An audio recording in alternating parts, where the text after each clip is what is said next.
The only person who can follow that up is Victor Glover, so let's go. And now we're ready for questions.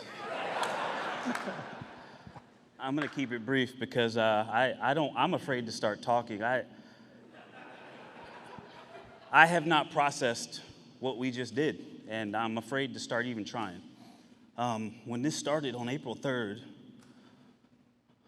I wanted to thank God in public, and I want to thank God again, because even bigger than my challenge trying to describe what we went through, the gratitude of seeing what we saw, doing what we did, and being with who I was with, it's too big to just be in one body. And I wanted to thank our families for everything that he just said. So great words, great words, great words.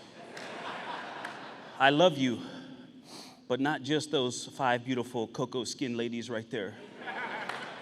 All of you. And I wanted to thank our leadership.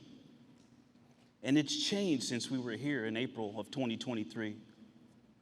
But the qualities haven't. And we are fortunate to be in this agency at this time together. And so I'm going to sit down. Thank you also to our air operations for this facility and for our ride home from San Diego. And I love you. Thank you.